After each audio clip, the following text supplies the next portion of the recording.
Why have sanctions failed against Russia? Well, a couple of things that Russia did got it out of under the sanctions of the West, especially the SWIFT sanctions that were imposed. Once Russia found a way to not use SWIFT or to bypass SWIFT for its biggest export, which is energy, then the sanctions pretty much fell flat.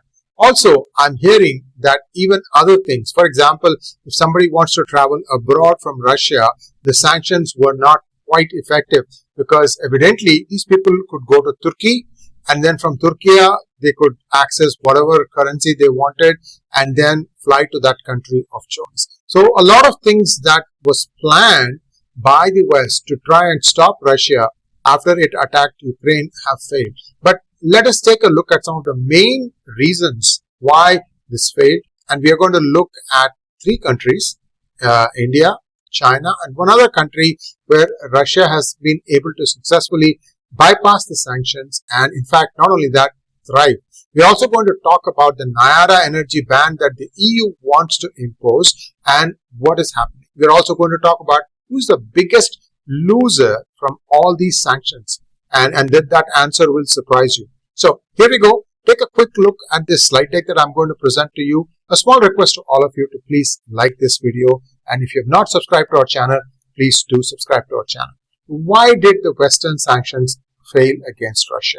One of the big things was the SWIFT transaction. They figured they cut off Russia from SWIFT, then Russian banks would not be able to operate. Well, like I said, they found a way around it. So, three countries, India, Hungary, and China. These are the three countries that essentially kept up the trade with Russia, and essentially Russia has not only done well, but in fact has thrived despite it having this, economy stifling war that it is going on with Ukraine. So all these things will be discussed here. Do take a look at this till the very end, because we're going to tell you who is the biggest loser of them all, especially in the Western Europe. So the one that has really gotten hurt is Germany, and we're going to tell you the kind of impact Germany has had because of the lack of energy coming from Russia. What happened was, even though Russian energy was banned in Europe, they could still get refined stuff from India. It wasn't just Western Europe, but even United States was actually buying refined products from India. And this really got the goat as far as some of the people in the Western Europe was concerned. I'm going to talk to you about this, and that's why all these sanctions being levied on Nyara. But there's always a but that comes, and I'll tell you what that but is also. India imported 1.75 million barrels per day of Russian crude in 2023, a 140% increase from the previous year. India refines and exports diesel, petrol, and jet fuel, also called as aviation kerosene, to Europe. So three things, right? Fuel, gas, as well as aviation kerosene, which is also called jet fuel. Now, when it imposes sanctions on Nyara, where is Europe going to get its aviation kerosene from? Have they already got a backup in line? And who is that backup? That has not been mentioned. So I'm curious how effective sanctions on Nyara would be if the US is going to spite off its own nose because it doesn't like the face. Not only that, EU is increasingly importing refined fuels from India. It's up 115%, reaching close to 232,000 barrels per day. And the major exporters are Reliance Industries and Nyara. These are the two companies that are exporting to them. So if these are of Indian origin, and then why is EU putting sanctions on Nyara Energy? Because it has 49.5% ownership of Rosneft, Russian gas company. Is that the reason? Well, if that be so, then what are you going to do for many other countries, many other companies which may have these kinds of investments? Cross investments has been the rule for the last 25, 30 years. How are you going to stop that? I mean, I'm just saying that you can't apply one set of rules to one country and another set of rules to others. So this is as far as the India-Russia thing is concerned. Let's take a look at what happened in Hungary. Hungary has consistently weakened European sanctions against Russia. Why? Because Hungary still receives Russian crude via the Druzhba pipeline, because they got exemptions for this. Not only that, Hungary relies on 95% of its gas from Russia as well as 75% of its oil, that is crude and refined, from Russia. So this is something where you are seeing one country, that is Hungary, undermining the EU unity from within. In 2024, Orban visited Moscow and Beijing, signaling divergence from EU unity. Well, it's a different matter that now Macron is going and many other people are going. Even I think German Chancellor also may have gone to China. And I don't think he has gone to Russia yet, but he has gone to China, if I remember correctly. Again, this is something that one trip doesn't really make a big difference, but it tells you the intent.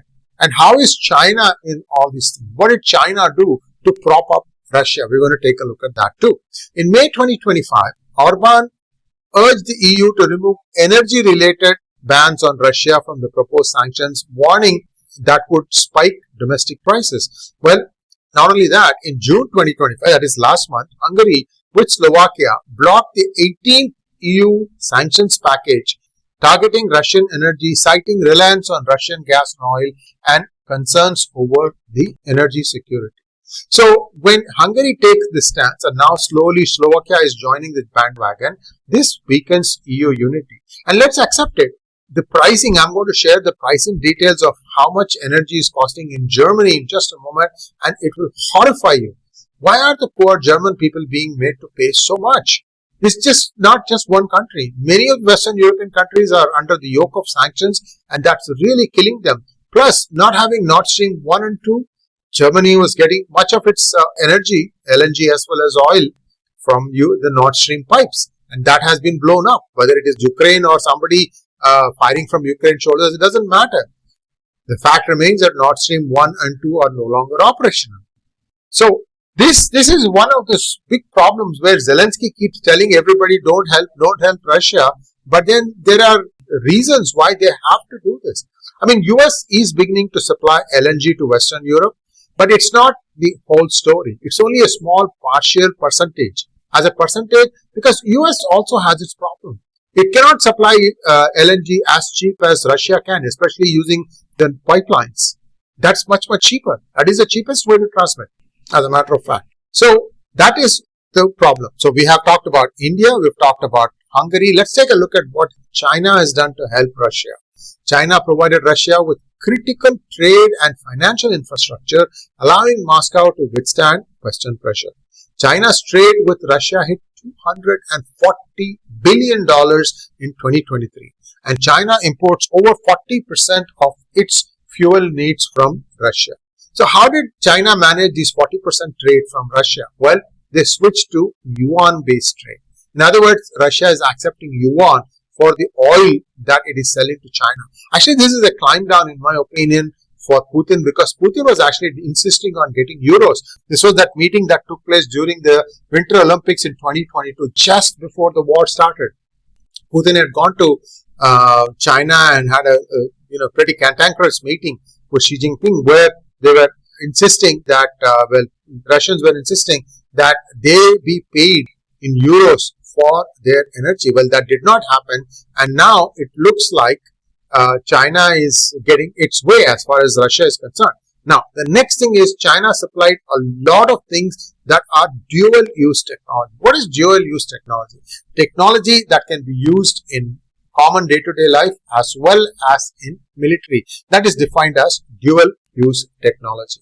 Now, in doing all these things, China also avoided sanctioning Russian partners and blocked some of the UN motions that it could. In UN it could, because it is in Security Council, it's a permanent member, it can veto.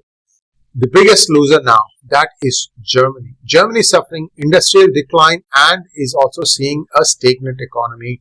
Germany's shift away from Russian gas created extreme reliance on liquefied natural gas with major economic consequences. LNG imports from the US and the Norway replaced Russian pipeline gas, and power prices surged. It used to be 40 megawatt hour, and then it surged to 235 megawatt hour after the war started between Russia and Ukraine. And still, even in 2025, the number is not back to 40, but it is at 120 per megawatt hour. That is 3 times more expensive. So LNG is now costing 3 times more to the consumers of Germany. And what is the respite they have? Almost nothing. So what are the consequences? The chemical production fell by 15 to 20% and over 250,000, that is 250,000 jobs have been lost since 2020. Of course, it was not just this, but also COVID. And the GDP has contracted both in 2023 as well as in 2024. In all these things, Germany, which is the engine of Europe, has come out very, very badly. So, in summary, India has exported record volumes of refined Russian crude products to Europe. It remains to be seen what is EU's strategy. If they stop getting aviation fuel from Nayara, where are they going to get it from? Hungary has blocked and delayed EU sanctions and kept importing Russian crude. China has absorbed Russian exports and provided financial systems and technology. I think I told you this once before also. When the war started, Russia needed to upgrade its manufacturing processes because that was still stuck in Second World War days. It was China that went in and gave them the latest state-of-the-art manufacturing lines, and that you are seeing now because Russia is able to produce armaments much faster than the combined NATO countries. And that is something that it was because of China's wholehearted support that Russia has been able to sustain this heat for this long. So a lot of reasons that have gone into the war between Ukraine and Russia. Has it weakened Russia? Yes. But has it weakened Russia enough that it can be broken up into smaller parts, or if it can be made to submit to the diktats of NATO? No. What is really going on? Well, we are seeing day in and day out, each party is claiming victory, but slowly but steadily, we are seeing Russia is getting more and more ground.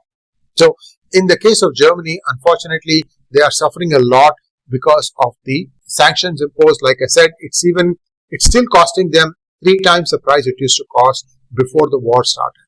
And Germany is the engine of Europe, and I don't know, I can only feel sorry for them. The EU-India free trade agreement might come through, but whether that will again allow Nayara to continue to sell them the aviation jet fuel or not remains to be seen. Thanks for watching. Please like, share and subscribe to our channel. Don't forget to click on the bell button for notifications. Namaskar.